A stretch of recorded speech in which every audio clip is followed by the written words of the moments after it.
2025-26 में विश्व युद्ध होने वाला है, पहले से सुन लो। और दिल्ली, हरियाणा, पंजाब, भारत की बड़े बड़े शहरों का स्थिति क्या होगा, उसके बारे में ना बताना तो सही। कि एक हिंदू धर्म में उत्पन्न व्यक्ति उस समय के सभी धार्मिक गुरुओं के अज्ञान की खाल उधेड़ के और एक तत्व ज्ञान प्रचार करके जनता को समझाएगा। काल की चाल बड़ी विकराल है, ऐसे ऐसे तांडव होने वाले हैं जिनको तुम देख के सह नहीं पाओगे। ये माया का तांडव है, देख लेना आगे चलकर आभास होता है। ये माया के ऐसे तांडव होने वाले हैं जिसमें पिस जाओगे, बचना मुश्किल हो जाएगा। हमारा देश विश्व गुरु बनेगा, ये श्योर है। 2030 के पश्चात 2026-27 में ऐसी कोई बात होने वाली है जिसपे हमें ध्यान ही नहीं है। अभी हमारा दिमाग जो है ना, कंसंट्रेशन जो भी सब चीज है, पावर, वो चल रही है वॉर के ऊपर।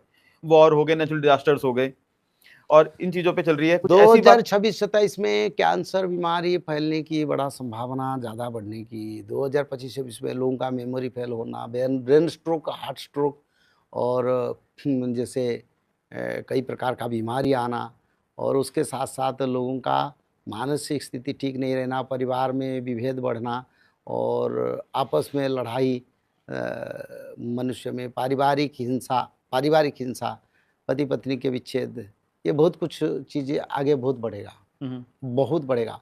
और सबसे बड़ा बात है 2025, 26, 27, 28, 29 तक भारत की सभी साधु संतों की लाइफ और उनकी पवित्रता और प्रभुत्वता, सम्मान, रक्षा करना संभव नहीं होगा। संभव नहीं होगा? ऐसा कैसे? मतलब सब ये समय ऐसी है। भारत के सभी साधु संत इसके लिए विचार करना चाहिए, क्योंकि एक समय आ रहा है साधु संतों की विचारधारा, उनकी प्रभुत्व, उनके सम्मान के ऊपर बड़ा बड़ा समस्या है। पंडित जी, आपने हमारे पॉडकास्ट में कहा था कि दिल्ली में टेररिस्ट अटैक होने की पूरी संभावना है, और वो हुआ भी रेड फोर्ट में, जिसे हम देखते हैं। पंडित जी, इस साल क्या देखता है? इस साल भी ऐसे समय चल रहा है, सिर्फ दिल्ली नहीं, भारत की और कोई राज्य के बड़े बड़े जो राजधानी क्षेत्र, बड़े बड़े सिटीज है, उसी पर भी होगा, धर्म क्षेत्र पर भी होगा। तो उसके लिए हमको प्रिपरेशन रहना चाहिए। दिल्ली के अलावा कौन कौन से स्टेट्स में आपको दिख रहा है कि भारत की जितने बड़े बड़े सभी स्टेट के जो मुख्य क्षेत्र है, जो राजधानी है, यानी कि बॉम्बे, कोलकाता, तमिलनाडु, जैसे कि आज ही मैं न्यूज़ देख सब रहा जो था। हमारा हेडक्वार्टर है, यानी जिसको राजधानी कहते हैं ना, तो कैपिटल, जो स्टेट कैपिटल, महानगर नेशनल कैपिटल, स्टेट कैपिटल, हर राज्य का जो मुख्य राजधानी है, उस क्षेत्र, बड़े बड़े धर्म क्षेत्र, चारों धाम, ये सब क्षेत्र समस्या में है, अभी भी समस्या में है। और कब तक रहेंगे? समस्या तो ये कंटिन्यू करेगा, 2032 तक ऐसे चलता रहेगा। और स्कूल कॉलेजेस भी है, इसमें आएगा सब। और इस साल तो ऐसा कोई अटैक तो नहीं दिख रहा है इस तरीके से? क्यों नहीं होगा ना, फुल वॉर इंडिया पाकिस्तान के बीच, इंडिया पाकिस्तान के वार होने से, या छुप के कोई वॉर इस तरीके से करी गई? छुप के तो चलता है, वार कभी भी हो सकता है। जब तक ये ईरान अमेरिका का गठबंधन नहीं होगा, तो इंडिया के साथ वार होने के लिए वो समय के बाद होगा। वो जिस दिन हो जाएगा, उसका बाद फिर 2-4 महीने, 6 महीने के बाद, या 7-8 महीने के बाद शुरू होगा। और एक दिन ऐसे समय आएगा जिस दिन ईरान के साथ अमेरिका का भी फिर गठबंधन होगा। अच्छा। और शांति वार्ता भी होगा, और उसका बाद पाकिस्तान, तुर्की, ईरान, अमेरिका सब मिलके फिर चाइना को लेके भारत के साथ वार करेंगे। आप कहना चाह रहे हैं कि आने वाले वक्त में ईरान और यूएस से एक हो जाएंगे? हाँ, एक होना पड़ेगा, उनका स्थिति ऐसा होगा। अच्छा पंडित जी, जैसे कि ना भविष्य में लिखा है कि आखिरी टाइम में 7% आबादी ही रह जाएगी। बिल्कुल रहेगा। तो ये इस पे आप क्या कहेंगे? इसके अंदर वही रहेगा, 7% लोग धर्म की ओर बढ़ेंगे, वो 7% लोग सत्ययुग को जाएंगे, जो प्रॉपर जिसे ट्रांसफॉर्मेशन कहेंगे। हाँ। तो उन्हें बहुत सारे ना इवेंट्स देखे, जैसे कि प्लेन क्रैश देखा, अचानक से प्लेन क्रैश occurrence से ऐसे कोई रेशियो में हजारों में एक होता है। हाँ, ट्रेन एक्सीडेंट बहुत हुआ, और ये ट्रेन एक्सीडेंट बढ़ेगा, प्लेन एक्सीडेंट इतना इस समय नहीं है। हाँ, लाखों संख्या में एरोप्लेन चलता है, कहीं ना कहीं कुछ गड़बड़ होता है। तो 2026 में कुछ दिख रहा है ऐसा? 2026 में छोटे मोटे होगा, ऐसे कुछ नहीं है। अच्छा, और ट्रेन को लेके कहेंगे? पर 28 के बाद प्लेन के लिए समस्या है, क्योंकि उस समय नेटवर्क क्या फेल होगा, उसी समय समस्या। इस समय ठीक है जी। इतना समस्या कुछ नहीं है। और जो ट्रेन हो गई, इसके अंदर इसका कोई और ऐसी, मतलब मेरा मेरे कहने का मतलब था कि ऐसा कोई इवेंट देख रहे हैं जहाँ पे बहुत सारे लोग मरने वाले हैं, मास डिस्ट्रक्शन होने वाली है, अचानक से ये चीज कहेंगे कि दुर्घटना हो गई, ऐसा भी देखने को मिल रहा है? ऐसा कुछ हाँ, लिखा है? ट्रेन एक्सीडेंट तो बढ़ेगा, 2026 में बढ़ेगा। 26 में बढ़ेगा, 27 में बढ़ेगा, 28 में बढ़ेगा, ये चलता रहेगा 2022। सुरक्षा की बात आप कह रहे थे, सुरक्षा तो पंडित जी हमारे प्रधानमंत्री को भी दी गई है, पर हमारे इतिहास में देखा गया कि 2-2 बार प्रधानमंत्रियों को देखो, सुरक्षा on duty- किसी को रक्षा नहीं किया, धर्म रक्षा किया। कोई किसी को मार नहीं सकता जब तक उनका कर्म कोट नहीं हो। बिल्कुल बिल्कुल सही बात बोली। एयरप्लेन से बंदा बच गया, प्लेन क्रैश से। एरोप्लेन से बचा है ना, हाँ। एरोप्लेन से कैसे बच गया? धर्म है, धर्म खड़ा हो गया, बिल्कुल। तो इसीलिए कोई किसी को मार नहीं सकता। सुरक्षा प्रोटेक्शन से हम धर्म नीति को नहीं चला पाएंगे। हम धर्म नीति को चलाएंगे अपनी विचारधारा, अपने पवित्र कर्म और अपनी जो पवित्र मनोवृत्ति से उसको हम चला सकते हैं। पंडित जी 2026 में सबसे 3 भविष्यवाणी कीजिए आप, जो भविष्य में लेखा में लिखी हुई है। 2026 में क्या होगा? 3 सबसे बड़ी भविष्यवाणी जानना चाहता हूँ जो आपने कहीं ना बताई हो और जो हमारे पॉडकास्ट में आप अपने व्यूअर्स को बताना चाहेंगे हमारे। 2026 में अग्नि प्रलय और जो धूप है, गर्मी, जी। नया इतिहास रचेगा सारा विश्व में। ठंड तो रच चुका है, ठंड का हिस्ट्री बन गया, फिर गर्मी का और अग्नि प्रलय का इतिहास होगा। भूकंप पिछले साल जैसे हुआ था 2026 में, उससे बड़ा भूकंप होगा। पंडित जी 2025 में तो भूकंप खत्म होने का नाम ही नहीं ले रहा था। 2026 में उससे बड़ा होगा। अच्छा, तो एक चीज है कि जो आसमान आग बरसेगा, रिकॉर्ड बनेगा। सेकंड आपने कहा है कि भूकंप बहुत बड़े आने वाले हैं जो अब तक कभी नहीं आए। अग्नि प्रलय यानी घर में आग लगना, जंगल में आग लगना, इंडस्ट्री में आग लगना, कोई बिजनेस सेंटर में आग लगना, ये इतिहास में सबसे ज़्यादा पिछले साल जितने इतिहास था सब इतिहास को तोड़ देगा, रिकॉर्ड तोड़ने वाला है। मतलब कहेंगे बहुत तगड़े लेवल पे डिस्ट्रक्शन होने वाला है इस साल। और ऐसे समय सर्दी के मौसम में, गर्मी के मौसम में भी सर्दी पड़ेगा, कहीं कहीं बर्फबारी भी होगा। गर्मी में बर्फबारी, ऐसा मतलब मैं समझ नहीं पाया ये चीज। इसका अर्थ गर्मी भी होगा, बीच में ठंड मौसम भी शुरू होगा, अचानक क्लाइमेट में परिवर्तन होकर मतलब फिर क्लाइमेट कंट्रोल डिस्टर्ब होने वाला है। बर्फबारी भी किसी किसी देश में होगा।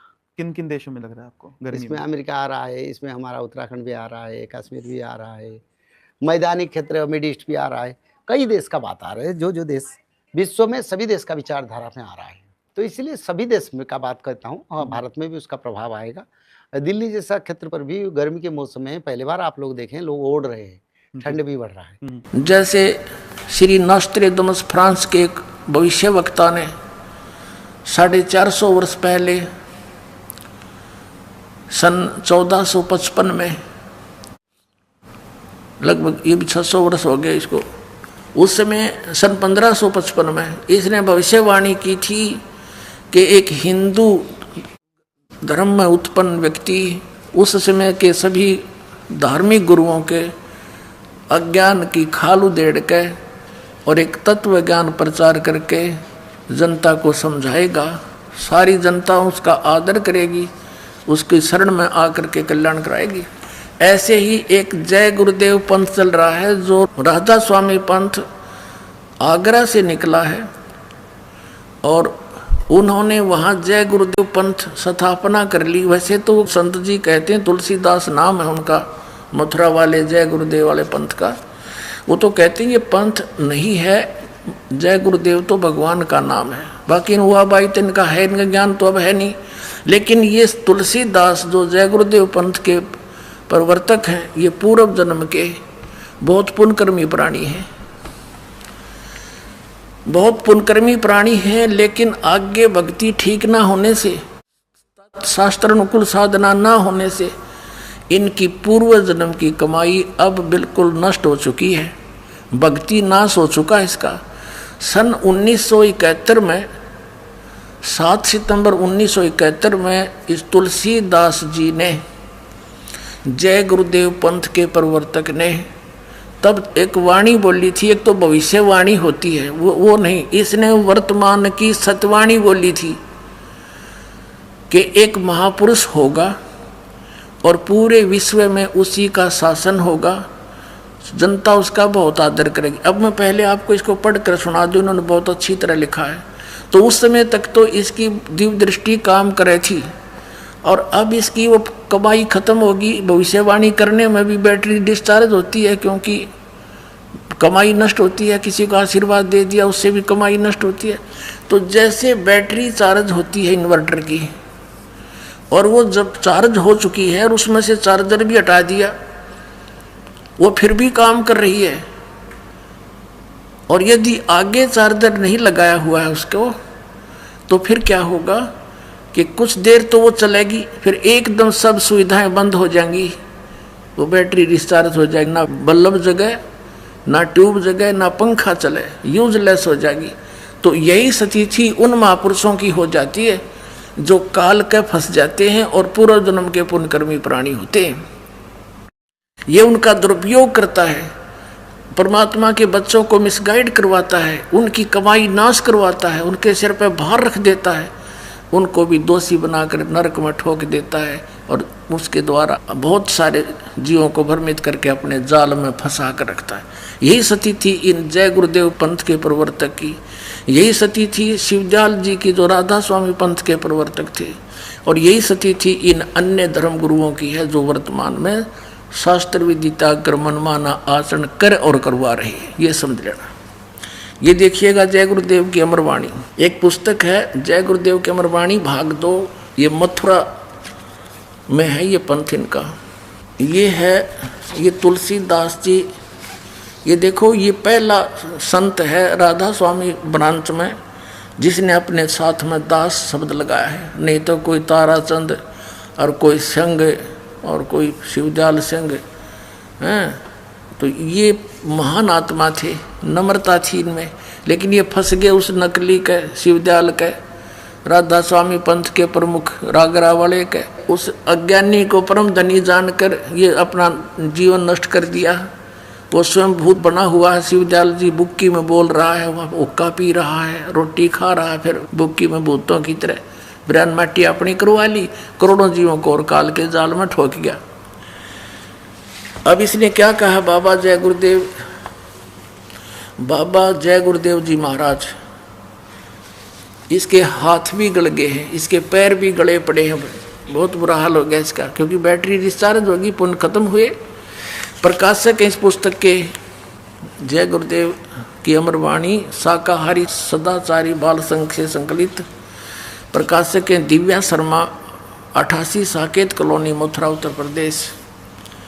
मुद्रक है अर्जेंट प्रिंटर्स पुराना बस स्टैंड मथुरा। इसके हम पहले 59 पृष्ठ को आपके रूबरू करते हैं। ये देखिए ये 59 पृष्ठ है, यहाँ पर इसने शाकाहारी पत्रिका में छपा है। ये 28 अगस्त 1971 में इन्होंने ये स्टेटमेंट दी है, महापुरुष का जन्म भारतवर्ष के एक छोटे से गांव में हो चुका है और वह व्यक्ति मानव इतिहास का सबसे महत्वपूर्ण व्यक्ति बनेगा। उसे जनता का इतना बड़ा समर्थन प्राप्त होगा कि आज तक किसी को नहीं मिला है। वह महापुरुष नए सिरे से विधान को बनाएगा और वह विश्व के संपूर्ण देशों पर लागू होगा। उसका एक झंडा होगा, उसकी एक भाषा होगी। ये शाकाहारी पत्रिका में 28 अगस्त 1971 में इसने ये वचन बोले। पुण्यात्माओं, 28 अगस्त 1971 को इस जय गुरुदेव पंथ के प्रवर्तक श्री तुलसीदास जी ने ये कहा, तो लोगों ने इनसे पूछना प्रारंभ कर दिया कि हे महाराज जी, वो जन्म हो चुका है उस महापुरुष का, तो कहाँ है वो, हमें बता दो, बताओ तो श्री। तो इसने फिर 7 सितंबर 1971 को फिर स्टेटमेंट दी है। ये पृष्ठ नंबर 50 पर लिपिबद्ध है, देखिएगा इसी पुस्तक के 50 नंबर पृष्ठ पे। शाकाहारी पत्रिका 7 सितंबर 1971 को इसने क्या कहा कि वो 20 वर्ष का हो चुका है। ये देखिएगा वह अवतार जिसका 28 अगस्त 1971 को इसने वर्णन किया है, जिक्र किया, वह अवतार जिसकी लोग प्रतीक्षा कर रहे हैं 20 वर्ष का हो चुका है। यदि उसका पता बता दूं तो लोग उसके पीछे पड़ जाएंगे। अभी ऊपर से आदेश बताने के लिए नहीं हो रहा है, मैं समय का इंतज़ार कर रहा हूँ और सभी महात्माओं ने समय का इंतज़ार किया है। समय आते ही सबको सब कुछ मालूम हो जाएगा। पुण्यात्माओं, 8 सितंबर 1951 को इस रामपाल दास का जन्म हुआ, गांव धनाना, और जिला उस समय रोहतक था, अब सोनीपत, हरियाणा के अंदर, भारतवर्ष में। और 7 सितंबर 1971 को ये दास पूरा 20 वर्ष का हो चुका था। 8 सितंबर को 21वां वर्ष शुरू हो जाता है। अब इसने 7 सितंबर 1971 को भविष्यवाणी की है कि वो 20 वर्ष का हो चुका है, वह अवतार जिसकी लोग प्रतीक्षा कर रहे हैं 20 वर्ष का हो चुका है। यदि उसका पता बता दूं तो लोग पीछे पड़ जाएंगे। अपने आत्माओं, ये तो है उनकी, या भविष्यवाणी भी नहीं कह सकते, इन्हें तो सच्ची साच बता दी। उस समय इसकी दिव्य दृष्टि काम करे थी और परमात्मा ने इसको भेज रखा है, क्योंकि ये सभी आत्माएं भगवान कबीर साहब के बच्चे हैं और जिनमें आज तक भी थोड़ी बहुत भक्ति की चाह और शक्ति उपलब्ध है। तो ये वो प्राणी हैं जो कभी पहले कलयुग में, जैसे अब वर्तमान में ये सच्चा मार्ग चला है, इसमें विचलित हो जाएंगे 2, 4, 5 वर्ष में, तो उनके इस मंत्र से इतनी कमाई इकट्ठी हो जाएगी, पूछो मत। स्वर्ग में देवता भी बनेंगे और ब्रह्मलोक में भी रहेंगे और फिर अन्य युगों में भी अच्छी राजपद प्राप्त कर लेंगे और फिर भी कुछ भक्ति शेष रह जाएगी, उसका नाश ये कलयुग में करा होगा। अब ये वही आत्माएं हैं परमात्मा की, इनको भेजा तेने था कि तू ही बता दिए उस टाइम से जब सारा काम ठीक हो ले, कति कंडम कर दिया काल ने हो, उस समय तो ये सच्ची बोल गया, परमात्मा ने दया करवा दिया आपके ऊपर। देखो, इन जय गुरुदेव वाले पंथ के अनुयायियों ने कम से कम इतना तो विचार लाना चाहिए, बुद्धि से सोचना चाहिए कि ये खुद कहता है कि कोई और महापुरुष है और उससे सबका कल्याण होगा, तो उसके पीछे क्यों लाग रहे हैं? छोड़ देना चाहिए उसको। चल, इसकी बुद्धि भी काम नहीं करती है तो इसकी तो बैटरी डिस्चार्ज होली, यानी भक्ति नष्ट होली कति। नहीं तो ये उस दिन सच्ची बोल रहा था, आज क्यों नहीं बताता? कह दे बरवाड़ा में बैठा भाई 20 वर्ष वाला।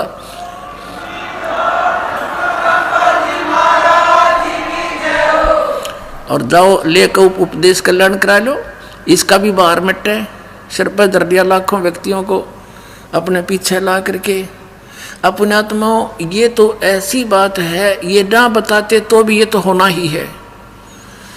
जैसे कोई खगोल भगोल का ज्ञाता और ये बता दे कि परसों सूर्य उदय 6:40 पर होगा, वो ना बताता तो भी उसी से भी होना ही होना था, क्योंकि परमात्मा ने विधान बना रखा है।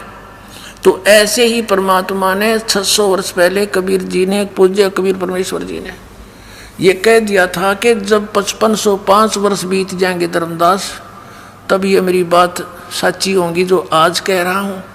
और तब तक तो कोई पढ़ेगा इस मेरी वाणी ने, न सोचेगा ये तो व्यर्थ की बातें हैं। वो कब आओगा वो समय, ये हो ही नहीं सकता। कलयुग तो कति भट्ठा बैठ गया, मानवता का नाश होने लग रहा है।